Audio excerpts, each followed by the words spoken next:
Hello students, in chapter 16 we see that after dinner at the mess, the priest and Henry meet in Henry's room, and Henry asked the priest about the war. Then priest replied that in his opinion the war soon end. Says that the war has affected the spirit of priests and as well as common people also. He hopes that the war soon end because of a realization on the part of many people of distress that the war has caused. वो कहता है कि war ने बहुत सारे लोगों को distress feel किया है, वॉर के कारण बहुत सारे लोग हैं वो दुखी फील कर रहे हैं, इसलिए कहता है कि ये सब के रिजल्ट के कारण है जल्दी ही वॉर है वो ख़त्म हो जाएगा. But he doesn't agree on Henry's opinion that the humility of Lord Jesus Christ was the reason to the defeat of Italian army. Henry is also facing disillusionment after the war, and he doesn't think too much about of war and the matters related to war. In spite of this, he is not trying to think over these things.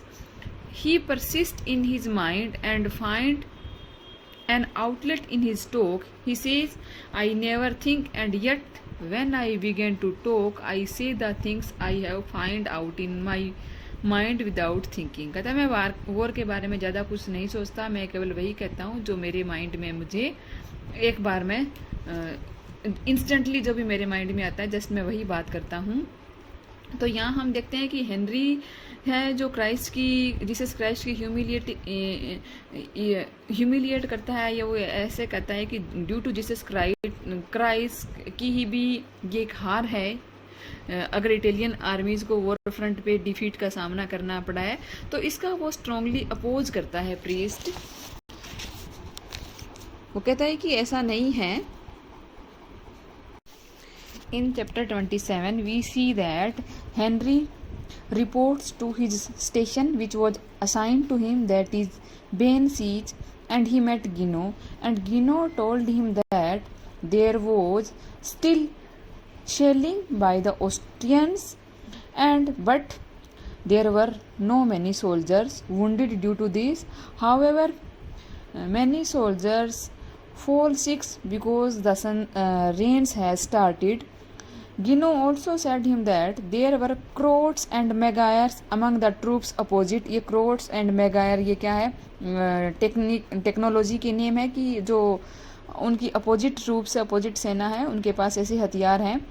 The Italians were still in the attacking position में होते हैं, but they are in the war front. There are no wire to speak of. किसी से बातचीत करने के लिए उनके पास कोई टेलीफोनिकली कोई भी फैसिलिटी उपलब्ध नहीं है. And no place to fall back if there should be any Austrian attack. ना है उनके पास पीछे हटने के लिए, छुपने के लिए कोई ऐसा प्लेस था. So Gino also said that there is the shortage of food but still they are not starving. Henry said that shortage of food could affect the morale of the troop, but Gino, who is a patriotic person, he said that he didn't want to talk about the possibility of Italian losing war. वो कहता है कि मैं ऐसी possibility में believe नहीं करता कि इटालियन है वो युद्ध में हार जाएंगे या उसके ट्रूप्स का मोरल है वो डाउन हो जाएगा. Henry didn't say much anything to reply to this.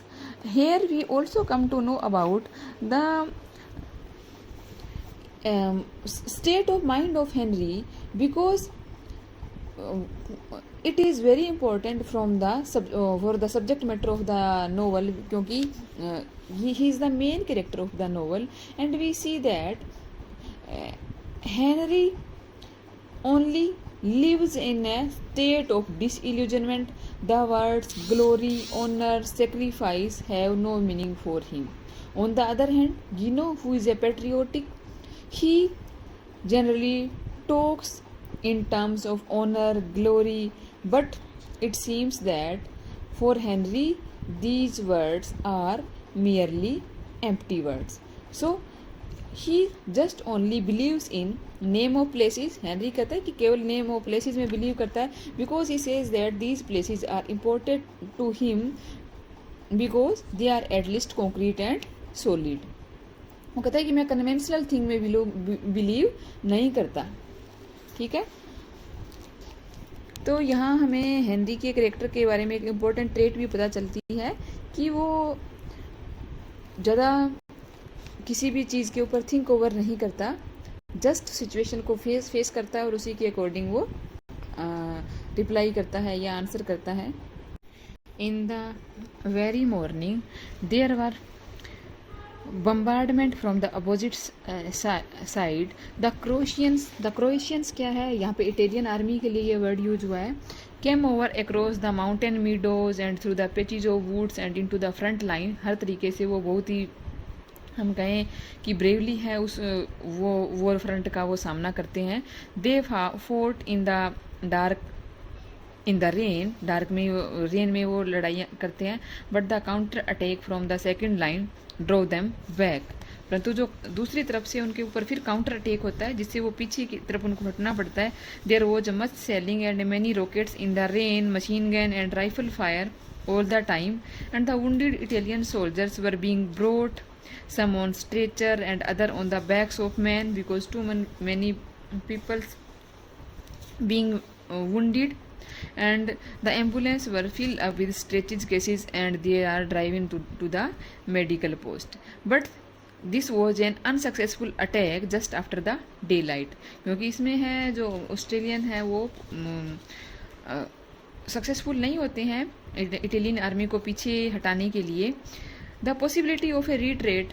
अब हम देखते हैं आगे कि Henry he had learned through the attack in the south had been unsuccessful, the Australian had broken through the north। तो उसको पता था कि वो उनका जो उन्होंने साउथ से जो अटैक किया था वो अनसक्सेसफुल था। अब उनको है कि पॉसिबिलिटी कि वो शायद वो नॉर्थ साइड से उन पर अटैक कर सकते हैं।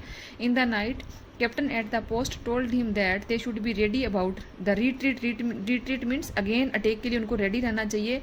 ए while later however he said that orders had been received that there should be no retreat। परंतु वो कहता है कि अब ऑर्डर आ चुके हैं कि उनका रिट्रीट यानी पीछे हटने की कोई भी पॉसिबिलिटी नहीं है या इटालियंस को अपनी चेक पोस्ट से पीछे नहीं हटना है। द ऑस्ट्रेलियन अब उनके पास न्यूज़ मिली है कि ऑस्ट्रेलियंस ने है काफ़ी अपनी जो 27th आर्मी है उसको लगभग उसने खो दिया है इस वॉर में, यानी उसको काफ़ी टू मच लॉस हुआ है आर्मी का। तो अब उनको ऑस्ट्रेलियन से ज़्यादा खतरे की जरूरत ऑस्ट्रियन से। So there is a great battle in north all day. उनकी फिर लड़ाई होती है। One of the medical officer said that it was not Austrian, it was Germans who were attacking. Then the word German was something to be afraid of. Nobody wanted to have anything to do with the Germans. कोई भी German के साथ battle नहीं चाहता है।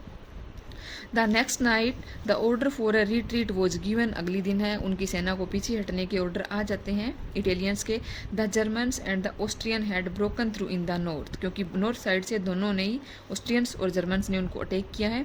And they were coming down the mountain valleys towards Cividale and Udine. ये दो valleys के नेम है, उसकी तरफ वो बढ़ रहे हैं। Italian troops were now marching away from the front. अब इटालियन आर्मी है वो वॉर फ्रंट से पीछे हट रही है।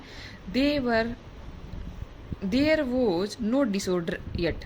They came into गोर्जिया in the middle of the next day। अगले दिन वो गोर्जिया तक पहुंच जाते हैं और जो रेन है वो भी स्टॉप हो जाती है और जो टाउन है उसको लगभग खाली करवा लिया गया है। हेनरी देखते हैं कि जो ब्रोथल होम में जितनी भी लड़कियां होती हैं उनको ट्रक के थ्रू किसी दूसरे स्थान पे ले जाया जा रहा है और जो लगभग कुछ एक को तो ले जाया अर्ली मॉर्निंग में ले जाया जा चुका है। Rinaldi also left Gorizia along with the rest. दूसरे लोगों के साथ रिनाल्डी भी गोर्जिया छोड़ के जा चुका है। Now Henry had to proceed Pordenone, ये एक प्लेस का नाम है, विद हिज एम्बुलेंस। अपने एम्बुलेंस के साथ उसको वहाँ जाना है और दोबारा से रेन है वो स्टार्ट हो चुकी है। हेनरी के अंडर अभी भी 3 एम्बुलेंस है और वो अलग अलग पर्सनस के द्वारा ड्राइव की जा रही है। तो इसमें हम देखते हैं कि जो इटालियन आर्मी है वो रिट्रीट हो चुकी है और जो हेनरी और उसके जो साथी हैं वो काफ़ी टू मच टायर्ड हो चुके हैं उस वॉर फ्रंट पे। उनको काफ़ी हम कहें कि सोल्जर्स को वुंडेड या काफ़ी सोल्जर्स घायल हुए हैं, तो उनके ले जाने के कारण काफ़ी ज़्यादा वो फटीग हैं, काफ़ी थके हुए हैं।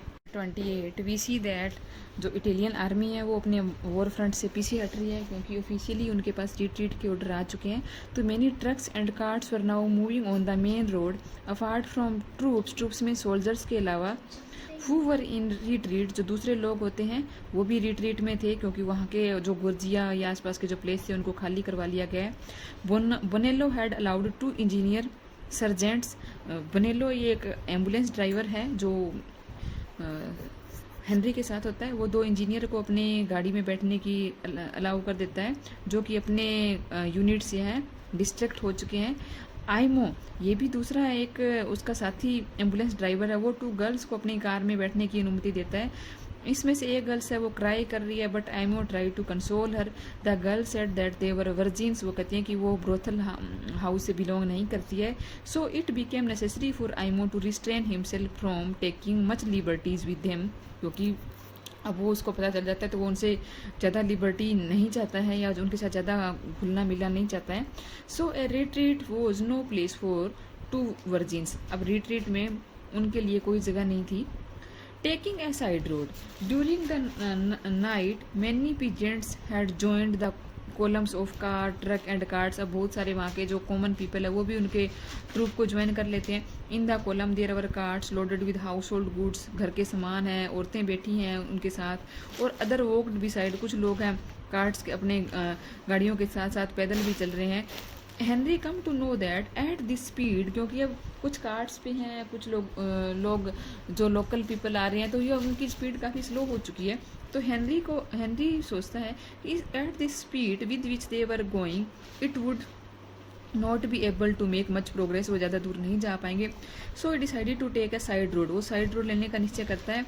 And then go across country, और इस तरीके से वो है कंट्री से, उस शहर से दूसरी साइड चला जाता है उस जगह से। After a little survey he found a small road, इसको छोटा सा रोड मिलता है। Then lead off to the north between 2 fields with the hedge of trees on both sides, और तब वो देखता है कि वो रास्ता है आगे 2 अलग अलग फील्ड में जा रहा है। Then he came back and told Piani Bonello and Aymo of his plan. Bonello asked him that he has also permission to sergeant whom he had accompanied in his car, भी अब उनका वो क्या करे, क्या उनको वो साथ लेके जाए। तो हेनरी कहता है कि ठीक है, हमें उनको अलाउ कर देना चाहिए, क्योंकि रास्ते में यदि वो किसी कहीं उनकी एम्बुलेंस है वो स्टक होती है, फंसती है, तो वो उनको हेल्प कर सकते हैं गाड़ियों को पुश करने में। The side road lead them to a deserted farm house, एक अकेले ही फार्म हाउस में ले जाता है। दे all got into it and found some cheese, apples and wine which were served as a breakfast, ये चीज़ें उनको मिलती है। They finished the breakfast and then they again resumed their journey, वो अपनी जर्नी पे फिर से निकल पड़ते हैं। In chapter 29 we see that at noon, दोपहर के समय हेनरी की जो कार होती हैं, जो तीनों उनकी कार होती हैं, वो किसी रोड के ऊपर एक मड्डी स्ट्रेच में, कीचड़ भरे स्ट्रेच में फंस जाती है, और जो कि लगभग यूडीन नेम के प्लेस से 10 किलोमीटर दूर है। हेनरी और उसके ड्राइवर में एवरी तरीके से पॉसिबल एफर्ट करते हैं उस कार को मड से बाहर निकालने का, but all their efforts proved futile.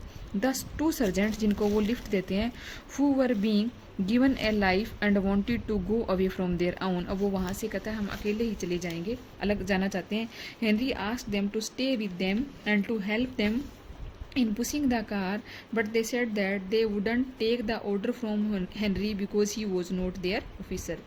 Then they walked away. Henry called out them to help, but they started walking faster. At this, Henry shot at one of them and he fell down. The other sergeant, however, ran away, भाग जाता है वो। Bonello, one of the driver, then went and fired another shoot at the wounded sergeant in order to kill him. अब देखते हैं कि वो shoot करके जिन 2 सर्जेंट को वो लिफ्ट देते हैं उनमें से एक को मार देता है। When all effort to push the car out of the mud had failed, Henry decided that they should walk to the rest of the distance to Udine, कि जो 10 किलोमीटर की डिस्टेंस है वो उनको चल करके कंप्लीट करनी होगी, leaving the car behind. Henry gave some money to the two girls and then asked them to go back, कि वो वापस चले जाएं, and join the crowd on the main road, जो जहाँ पे वो भीड़ चल रही है, जहाँ पे बाकी सारे लोग जो मेन रोड से जा रहे हैं उनको वो ज्वाइन करें. Bonello said that he had never killed anybody in the war, but now he was glad that he had killed someone. At this, Henry asks him if he is an anarchist. Then Bonello said that they were all socialists, they are not anarchy, and but now they were walking along the road as fast as they could. जितना जल्दी वो चल सकते हैं उतना ही तेज है वो चलते हैं. सो इन दिस चैप्टर हम देखते हैं कि हेनरी की तरफ से जो वायलेंस की गई है, किसी पर्सन को मारा गया है, वो देखते हैं. दूसरे अनदर एम्बुलेंस ड्राइवर जो कि बनेलो ने किया है, उसके कैरेक्टर के बारे में भी हमें कुछ पता चल रहा है. दूसरा यहाँ पे एक सस्पेंस भी क्रिएट किया गया है. वो क्या है? We now wait to be told what happened next. इसके बाद क्या हुआ उसके लिए हमें वेट करना पड़ेगा.